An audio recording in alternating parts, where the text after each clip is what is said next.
All right, guys, we are continuing on with the Impact series, bringing on the best, brightest beat writers, influencers, guys that have feet on the street with the team that live and breathe that particular team. Today, we've got Doug Lee Durong representing the Miami Dolphins. What's going on, Doug? Not much, man. What's going on?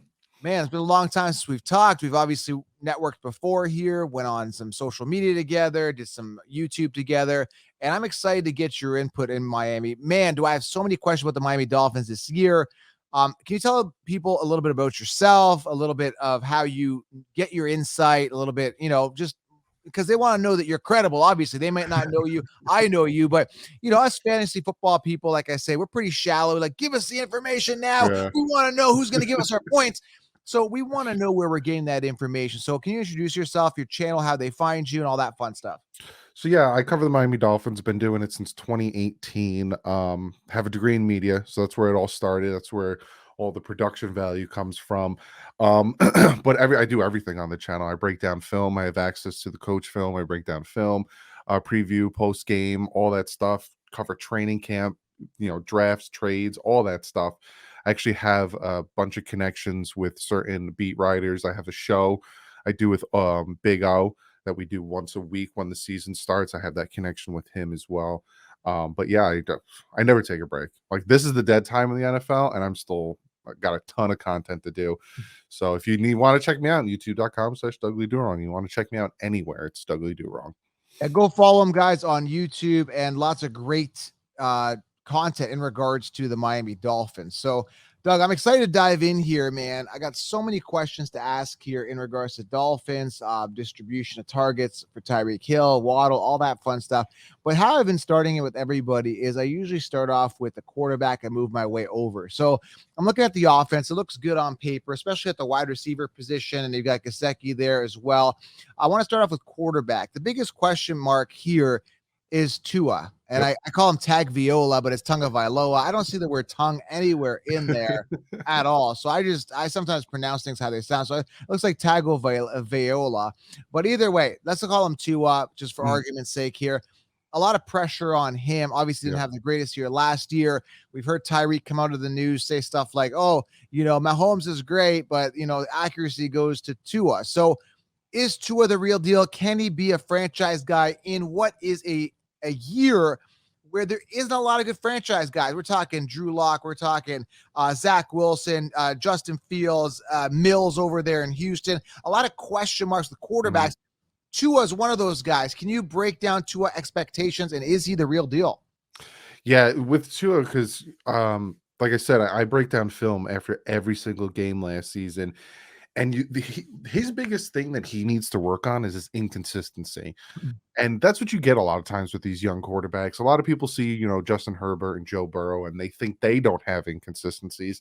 They all do. But it just so happens that Tua shines a little bit more because of how inept the offense was last year. Right. But this guy was making throws that you were just like, that's a franchise quarterback. But then the next series, he'd make a throw where you're like, what are you doing? That's not even close to what a franchise quarterback looks like.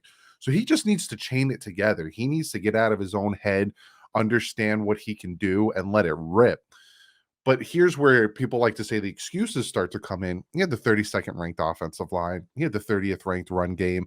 His wide receivers, besides Waddle, were consistently injured. So it's like, you want to see more consistency out of him, but you want to see more consistency out of the whole entire offense. This is the year. Like you said, on paper, Miami Dolphins look really good. Bringing in Tyreek Hill, the unsung hero, and Cedric Wilson Jr. coming from the Dallas Cowboys, bringing a ton of running back help. Teron Armstead, Connor Williams. This is the year where Tua can now say, you gave me what I need. Now let me show you I can be the 2018 Alabama Tua. And if he doesn't, he might not be in Miami next year. This is it. It's kind of like a make or break for him then. Pretty much, yeah. This is his third year, and Dolphins have 2 firsts next year, and they have 2 firsts, a second, and 2 thirds. They can use that to get a quarterback. So he needs to prove it. And there's really no excuses when it looks on, like looking at it on paper. But in regards to O-line, I asked the same question to a lot of people because, again, I'm a fantasy head, so I'm not going to know all of the offensive linemen by name. I'm not going to know their skill set. You would watch the tape, and you know how they can create holes and gaps, how their pass protection is. How was it last year? Have they made improvements? And if there is improvements, what percentage of improvement is it? Is it a 10% improvement or is it an 80% improvement? How good do they look right now, O-line wise? So last year they had a bunch of first and second year guys besides Jesse Davis, who played right tackle, he wasn't good last year. So it was a lot of young guys, young inexperienced guys that Brian Flores thought could work with a first time offensive line coach. This year, adding Teron Armstead and adding Connor Williams, who's going to be playing center for the Dolphins, is a good 40 to 50% increase in talent just from Teron Armstead, on that left side, because you still have Robert Hunt, and now they're taking Connor Williams and putting him at center. So it's kind of like you got that bulk end where they'll be good, and then it's the left guard now and right tackle. We'll see, but they added very, very good offensive line coach in Applebaum, brought in a very good offensive coordinator. He was the Chargers O-line coach for the past 2 years, took their offensive line from 32nd to 10th. Wow. So it's like Mike McDaniel knows what he's doing, and he knows where the Dolphins need to do better, and he's bringing in the perfect guys to do that. So I think the offensive line should be better and should be ranked higher than 32nd, hopefully. But enough to protect Tua from a fantasy perspective, give him time to get the ball to these receivers is the big question. Yeah, because 41% of his snaps, he had less than 2 seconds to throw the ball. You can't get a lot of people are clamoring and saying, "Oh, he doesn't throw it down the field." Name a guy who's going to run 40 yards in 2 seconds. It's hard to get the ball down the field. Tyreek Hill, maybe. There you go. But now with the addition that we've made, hopefully he gets, because there was that thing that I constantly said where if you're constantly getting hit at a certain time constantly, your mental clock is sped up. So when you finally get 3 seconds in the pocket, you're like, what do I do with that? Wow, that's awesome. So now too long still. We'll see. He's just got to get used to it this year. Hopefully he gets more time and he starts to throw the ball down the field more. Sorry, you froze there a bit. Is it fluff here? Is it like total BS? Is it totally being politically correct when Tyreek says you're more accurate than Mahomes? I mean, you saw Mahomes scramble a lot, throw stuff in the air, and Tyreek would just come up with it. I don't know how he did it, but he did. Could you make the statement that Tyreek is actually correct, or is this total smoke and mirrors right now with that statement? When it comes to statistically, Tua is more accurate than Patrick Mahomes. Now, does that make him a better quarterback? No, because Patrick Mahomes is ridiculous. He's one of a kind type of quarterback. But when it comes to what Tyreek Hill was actually saying, there is something there with the fact that Tua is more accurate.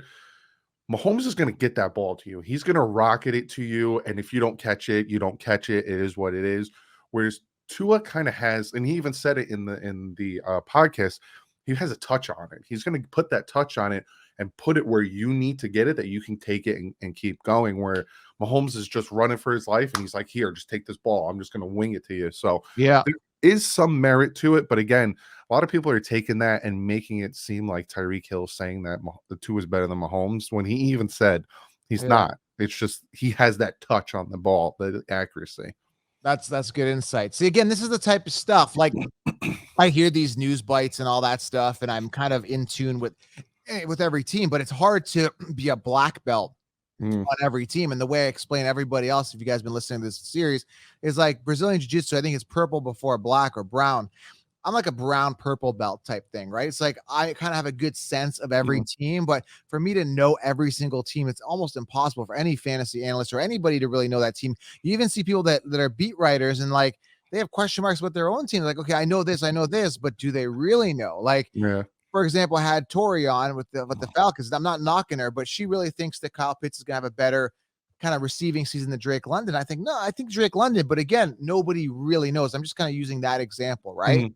Nobody really knows. Even when you talk to the beat writer with the Chiefs or the reporter there, he doesn't know who the wide receiver one is. You can speculate that it's going to be Juju. You can speculate this could be the rookie Sky Moore, Mecole Hardman. Nobody really, other than take Kelsey out. Yeah, it could be anybody. But it's just nice to get that extra edge, and that's what I want to give everybody. So that's really good insight. Now let's talk about the running back situation. I'm going to tell you straight right now, I'm going to stay away from this. This is disgusting. Yeah. Again, no clear cut. Chase Edmonds is just not, I don't care what anyone says, he's not good. Yeah, years to wow me, I'm not wow. Like he's good, but he's just not like going to be Like when I look at a running back specifically for fantasy, I'm looking for the Henrys, the Taylors, Yes. the Najees, the workhorses, the young, the elite, not these guys that have been moved around, hasn't wowed us, had a couple good games here and there. I look at Chase Edmonds, I'm like, I look at Raheem Mostert, he's good, but is he going to get that workload? Sony Michel, his career kind of died with the Patriots, came in as a, hot rookie on paper, but just, was in that committee. I mean, I'm looking at these guys. I'm thinking the same thing with all these guys. It's like, who is it? And then Myles Gaskin was the number one. I'm looking at 173 attempts last year. He was the guy. Now everybody else kind of floods in here. What's going on? It's going to be a committee. Who's going to run away with this? Any word and buzz in camp on who's going to run away? But either way, I don't care. I'm staying away. I'm just curious, though. People might be curious. You're not wrong. I honestly think you name the three guys that I can see being that starting rotation in Michelle, Edmonds, and Mostert. Yeah. And Michelle and Mostert might be your 1-2 punch there. Sony Michel had 800 and something yards on like 200 carries last year. It was decent for the amount of carries he had. But yeah, it's going to be a run, that zone run. Mike McDaniel's going to come in there and they'll probably run the hot hand. But a name I'm hearing a lot from, and it's an undrafted guy, is Zaquandre White, who the Dolphins undrafted this past draft. I'm hearing really good things about him. I don't know if it's going to transfer to, the NFL field, because you hear a lot of good things during OTAs. There's no pads on, so you can't really judge how the run game goes. But yeah, it looks like a three-headed monster, and you might throw Myles Gaskin in there, and that'll be your start. Your four running backs on this team. But yeah, you're not wrong. I kind of warned people last year too. I was like, I wouldn't draft any Dolphin running back because I don't know. I don't know who the starter is. There is no Derrick Henry. There is no Alvin Kamara. There is no guy who's going to be first, second, third down running back. So yeah, I'd stay away. Now let's move on. Again, stay away. That's pretty easy. This one here. Now let's talk about wide receivers, because a lot of people, not myself, are going to be heavily invested in Tyreek Hill and Jaylen Waddle. Now let's talk about this. This is very, very important. And again, I'm very intuitive with things. Now I take a look. I'm not a math guy, but when it comes to math, I do some math when it comes to fantasy targets and receptions. Okay, here's my thought process, and tell me if I'm not crazy or not. All right. So I'm looking at it last year. I'm looking at the targets. Jaylen Waddle, 141 targets, 104 receptions. And I want to say this, he was the wide receiver one. Stick with me on this, okay? He was the wide receiver one. So what they're doing right now is they're taking him where he finished last year. I don't have it exactly in front of me, but I think it was like 13th or 14th. He finished there, and they're taking him and copying and pasting him, saying that he's going to finish similarly to where he was last year. Then in comes Tyreek Hill, who kind of had, and again, off the top of my head, I believe it's 159 targets. Pat Mahomes throwing the ball, right? And he's going now to the Dolphins, where their number one receiver, who is still there, let me repeat, is still there. It's not like Waddle has been shipped off. Their number one, Waddle, who was drafted to be their one, is still effing there. Okay. I want to keep I don't want to curse, but it's still effing there. And he peaked, let me say this, peaked at 141 targets. In comes Tyreek Hill, and then everyone's telling you Tyreek's a top 5, top 10 wide receiver on a new team because he finished that way with the Chiefs.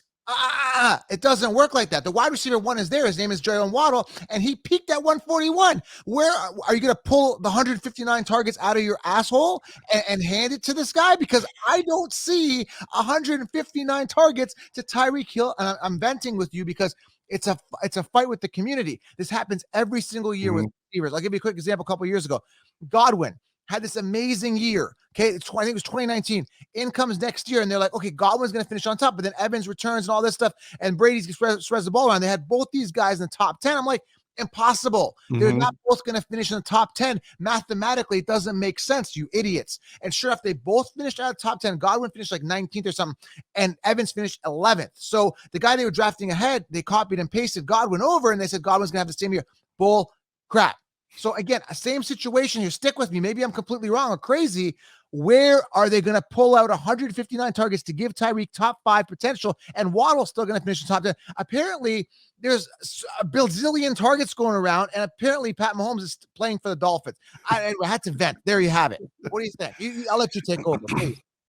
It's going to be interesting. It's going to be incredibly interesting because I could see he's going to be targeted. Tyreek Hill is obviously going to be targeted, but he's going to be targeted in a way also that it's going to take the defense away from the other guys.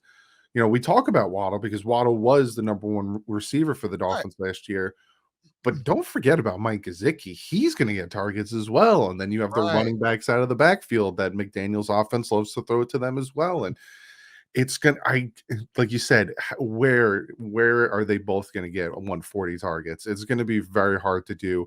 Will that piss him off? I don't know, but he's under contract for the next 4 years with the Dolphins, so he better get over it. All right, Tyreek, right? You're talking? Yeah, he's Okay. he's locked in for the next 4 years, so he Right. can cry all he wants. He's with the Dolphins. It's going to be interesting, but it's going to be interesting, but it's also going to be really good for the offense because it's going Yes. to take the coverage away from one of them. All Waddle's hot. We're getting Waddle the ball. All of a sudden, everyone's like, "Well, now we got a double Waddle." Tyreek Hill's open. It's a good problem to have Yeah, as for you long as guys. Tyreek Hill doesn't become a prima donna. Then it's a fantastic problem to have. You see, I mean, he obviously went where the sun's hot, it's nice, Miami, the vibe and all that stuff. I totally get it's a lifestyle thing, Mm. right? So, in regards to attitude, is there anything that you've sensed with him from listening? Do you think that, now that he's, hit the high life with the Chiefs, he's hit the pinnacle years there. Are we getting the best Tyreek yet to happen? Or do you think he's gonna take the foot off the accelerator? Or are we gonna see the best Tyreek we've ever seen? I think he's got a lot to prove because a lot of people are saying you're going to be nothing without Mahomes. A lot of people Right. are saying to him, he is who he is because of Mahomes, even Yeah. though he had 1,000-yard season with Alex Smith. And he even brought up he had 150 yards, 2 touchdowns with Matt Moore as his quarterback. Right. So a lot of people are saying, "Oh, you're going to quarterback with Tua, you're going to be nothing, regression, regression, regression." He has a lot to prove now, It's a so he chip. might go off. He might seriously go off to the point where Tua has to throw him the ball because my God, he's so open. I got to get the ball to him. Right. So it was a combination because the funny thing is, a lot of people think, "Oh, he only went to Miami because Miami paid him so much." The Jets were going to give him the same amount of money, and the Jets were going to give the Chiefs better draft picks than Miami. It might not have been 5 because it was a first, a second, 2 fourths, and a fifth. Okay. Besides the first and the second, it was nothing in the trade. The Jets were going to give them the 10th and the 35th, which were way better than what the Dolphins were getting. And he still chose Miami because, like you said, it's friggin' Miami. Like Right. it's nice weather down there. His family down here. So I think he's got a lot to prove. He's got a chip on his shoulder right now, and he's either going to go lights out or he got paid and he's not going to be playing as hard. But I think he's going to want to shut a lot of people up. So I think he's going to be playing hard. I won't hold you to this, but I won't. I won't. We really won't. But let's. Gesicki had, I think, 111 targets. I'm going to Mm. pull this up here again because I lost it. 111 targets, I think, for Gesicki last year. So again, like you said, he will eat. Waddle had 141. There was Parker. There was 73. Hollins had like 28, and Albert Wilson. All these guys, all these bottom feeders. Anyway, for fantasy. Anyway, long story short, can you give me a projected, if you had to choose a projected stat line, yards, targets, receptions, kind of for Tyreek Hill? What's your kind of guess if you had to put money on it? If he plays the way he does, and if the Dolphins use him the way I think they will, I could see him breaking 1,000 yards receiving. Yeah. Um, I could see you being around that 140 target area. Like I could see it because I Okay. could see them because people underestimate how many crossing routes and drag routes he got thrown to from Patrick Mahomes. Right. Patrick Mahomes led the NFL last year in passes under 5 yards. Like Right. people thought Patrick Mahomes was throwing bombs to Tyreek Hill. That's not the case. Look at the Bills game in the playoff. He caught that on a crosser and took it up the field and threw up the peace sign. It was him that had the yak. Right. So I could see it still being the same. I would love to have 2,000-yard receivers on this team. Will it happen? I don't know, but I would love it. I'm looking at attempts though, and again, I think I could be wrong here, but Tua, I think, started like only 12 games or something like that, Mhm. 12 or 13. But he only had, just to put it in perspective, he didn't play the full season. Like, you can't count him as a whole season. Can we count him as a whole season last year? Not really, right? Like, He played like 3/4 of the season. yeah. So in regards to that, just to put this in perspective, he had 388 passing attempts only, which put him 27th amongst quarterbacks in passing. So let's see, there's an uptick. He plays another quarter. That only puts him around anywhere from 15th to 20th, Mhm, maybe, among, mhm. in attempts. So again, I don't see him being a volume quarterback. Could I be wrong? Could that volume really jump up this year? And again, that's going to project towards these guys, the Waddle and the Tyreek, which everyone loves as top 13 wide receivers. And again, I don't see both of them finishing the top 13. And again, I see a regression in Tyreek Hill, but is there going to be more of attempts coming up? It depends. It all depends because the reason why he even had as many as he did in the limited amount of times he played was because the Dolphins had no run game. So they really feasted off that RPO where he was throwing quick slants to Waddle and Parker and stuff. And he was just trying to get the ball out quick because of the pressure and the lack of a run game. So if this run game that McDaniel's installing is actually good, he might have less attempts, and Wow. or the same amount of attempts with more games played. It's going to be very interesting to see how it all pans out because again, he might be throwing less because all of a sudden we have a run game, kind of like what Tannehill did in 2016. Right. And in regards to a couple more questions here, Gesicki, how do you think he'll end up finishing this year? Do you think, like you said, you're pretty confident he's going to be receiving a lot, getting some touchdowns? You feel comfortable with Gesicki? And by the way, Gesicki is sitting. Where is this guy sitting here? While you're looking at that, I'll see where he's sitting in the consensus on the consensus rankings. But he's definitely got going to be an early draft pick, like some of the other guys. So like a Kelsey or something like that. But how do you think he finishes? I think he'll do better. I think his best year he had like 700 and something receiving yards. I think he'll do better than he did last year. The biggest thing that happened to him last year was Brian Flores kept taking him off the field. There is a mic'd up version of him. I don't remember what game it was, but he scores a touchdown and he runs over to Brian Flores and he says, "If you want more touchdowns, throw me the ball." And he stuck Right. the ball on his chest. So him Yeah. and Brian Flores did not have a good relationship. And a lot of people think that the reason he stayed, signed that franchise tag, and is playing under it is because Brian Flores isn't there anymore. A lot of people think that if Flores stayed, he would have wanted to go. Like he would not have wanted to stay. So I think now that Mike McDaniel's here, they brought Embry over, who is a big tight end coach that helped the likes of Tony Gonzalez, Kittle, all these guys. I think you're going to see a big uptick from Gesicki. And I remember, a few years ago, you had Gesicki on your team, and you Yeah. texted me. You were like, "Where is he?" Yeah. And then I Those are think like a good. few Oh, games later, he went off. I kind of remember that because I think they had that guy I call him Ed Sheeran, this like the singer, Yes, but it was yes, like yes. Adam, wasn't it Adam Shireen or something like that? Shaheen, yeah. Shaheen, and I was calling him Ed Sheeran the singer. I'm like, who is the singer? Why is there a singer stealing targets from my guess I lost it that week. I don't Hmm. know what happened. As soon as I heard Ed Sheeran, like the singer was there, I'm like, and what happened to Ed Sheeran or Adam Shaheen He's or still on whatever? the team. Is he still on the team? I don't know if he's going to be when the season starts, but yeah, he's still on the team. What a bottom feeder. I'm so terrible. I'm terrible, but that's just a fact. He's a fantasy, what I call a fantasy football pest. Hmm. Oh man, it cost me points. So let's talk real quickly. Couple more, two things I usually end the show off with as I'm talking to these beat writers and influencers, team ambassadors, whatever you want to call yourselves. Listen, another thing that one sec here. Sorry, I thought I lost you. Another thing I want to talk about is your division. Okay. Okay. Your division is very important. How do you guys end up finishing? Because I talked to the Bills beat writer. I talked to who else did I talk to? I talked to the Jets, and I ironically just did the Patriots show. Now, here's how we broke it down. It's going to be a fight, I think, for you guys, probably maybe for second, or you are going to be fighting the Patriots for Hmm. second or third spot. Do you kind of envision that? And everyone's clear cut Bills this year, but the Jets, like I said, on paper, Zach Wilson is the factor here, the X factor. Because on paper, man, I actually think Brees Hall is special, and I think the receiver they brought in there is special. And I think Elijah Moore is decent. I think they look pretty good. But what do you think? How does this play out? I think it's like you said, it's between the Dolphins and the Patriots fighting, but I it's like a 80%. I would even go to 70% like sure ability that the Bills are probably going to win the division, but it's not 100. Wilson to There's Zach Wilson to Garrett Wilson all day long. Imagine, and they take it. when he was in the draft and I was breaking down the top quarterback prospects, I kept talking about the fact that Boise State had one of the best offensive lines in the nation. Right. And he was playing behind that offensive line where he could do whatever he wanted. And I said it before he got drafted. He's going to go to New York. He's going to play behind the Jets offensive line and he's going to see what the real NFL is and he's going to struggle. That's exactly what happened last year. He struggled hard his rookie year. I think he's still going to be better. I think that the Patriots are going to take a step back. They don't have a defense Really? anymore. Yeah, Wow. they have no defense anymore with Jackson's gone. They have no real corners.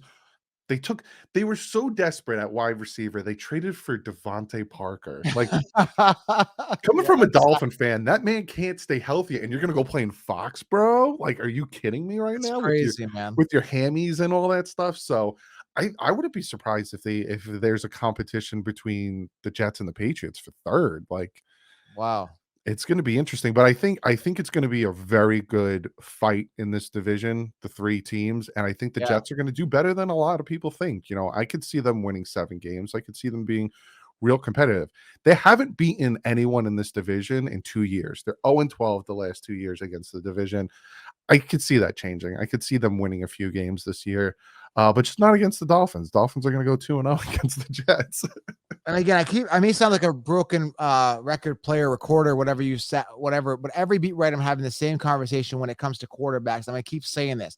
Marcus Mariota, I'm gonna say these names: Marcus Mariota, Sam Darnold. I don't think he's gonna be starting when the season starts, but either way, you look at a guy like Davis Mills, you got Justin Fields, you got Tua, you got all these suspects, Zach Wilson, Mitch Trubisky, Drew Lock, like all these guys, Trey Lance, a lot of suspect situations Mhm. at quarterback. You don't know what you're going to get. It's almost kind of like a touch and feel for a lot of guys. So you guys, again, I think you're in that situation. And I think that's going to be the it factor is which quarterback's going to step up, especially in your division. I think Mac Jones is actually the safest out of you guys, but I think Tua's got the ceiling. So, man, I can't wait for the season because this is going to be that year where like, oh my God, like, what's going to happen with these quarterbacks? It's going to be crazy. Yeah, either Tua got it or he doesn't, and this is the year to show it because, like we were talking about, he's got the offense now. You got to show that you got to show why Mac Jones didn't start over you, plain and simple, and this is the year to do it. No excuses at this point. Nope, 0. Last thing, in regards to any inside information, I keep going to the locker room. Is there any special locker room shakes, handshakes, or is there any type of rapport building with these guys? Is Tua taking out Tyreek Hill for dinner or vice versa? Like, are these guys hanging out? Is there any type of connection that could help us fantasy wise, or just any general inside information that you may have heard that I might not have, or the fans? So there's a lot more. The locker room in general seems a lot more like fun, I guess you could say, with McDaniel in there now. There's a lot of rumors that with Brian Flores, it was like, I don't know if this is true, but there was a rumor that he would make the players walk single file down Wow. the hallways, and it was real like dictatorial. So we'll see about that. But yeah, Tyreek Hill over to his house. I don't know if you saw the video of No. Tyreek Hill was scared of Tua's dog. It was pretty funny. Um, Tua hangs out with the receivers all the time, and he's building that camaraderie with all of them. So it's going to be interesting, and it's just a different atmosphere in Miami right now. I don't know if that's good or not. Hopefully the penalties don't go up, and hopefully they don't get too lackadaisical. But it's a different atmosphere. It's completely different, even on the defense and everything. This is the same defense for the second straight year, and the same defensive players, and they added Evan Ingram. So there's no excuse on that defense. That defense should be coming out of the gate hot week 1. Same defense. So this is going to be a very interesting season. I'm excited for it. Last question here. It's an interesting one. Is there any chance at all, that anything can happen. It's the NFL, whatever. Assuming no injuries happen, is there any chance that Waddle beats Tyreek Hill in production, fantasy points, yardage, and receptions? Waddle beats Tyreek. Yeah, there is. Yeah, That's because that rapport, right? the rapport working with, they've been together since college, and the fear that Tyreek Hill puts on the opposing defense, they're going to want, all right, let Waddle try to beat us. We don't want Tyreek Hill to try to beat us. They'll double him and everything. So, yeah, there's a huge possibility of Waddle, Wow. outproducing him. It's going to be interesting, man. I can't wait. I'm just going to fade both. I think they're both very, very expensive. Yeah, I'm just going to fade them. I don't I blame really am. you. Simple. I'm staying away from this entire team. Maybe Gesicki as a value play later, since everybody's going to be all over Tyreek Hill. Gesicki's open touchdown. Yep. Reds. I can hear it already. Touchdown, Gesicki, and then all the Tyreek people that spent a first round pick on him will be losing it. Right. All right, man. Dougley Do Wrong. Go follow him on YouTube. Is that the best place to get your action? There in Twitter. That's where I'm on the most. Okay, it's Dougley, Dougie. Do Wrong. Like, where'd that name come from again? I think you told me this story a while ago. So me and a bunch of my friends were hanging out. My friend wanted to call me ugly, and my name is Doug. so he called me Dudley. Oh, And right. I remember Dudley Do Right was a cartoon, and I was like, well, if I'm ugly, I gotta flip it. And Dudley Do Wrong came out. Nice, nice. And what does the wife think about that? Does she obviously disagrees? Yeah, she thinks I'm a handsome gentleman. Absolutely, I hope so. Attraction, it's gotta be there if you're getting married, right? So, I'm not gonna judge you because I'm a happily married man myself. All right, man. Not that I'm not uncomfortable with that. All right, man. This is going off on a tangent here. Too much law of attraction talk here. All right. So I appreciate you guys. Subscribe, thumbs up here. And yeah, man, I appreciate this. Was really good insight. And I'm trying to give everybody as much advantage as they can in their fantasy football leagues this year. Subscribe, go follow Doug, and we are out. Thanks, Doug.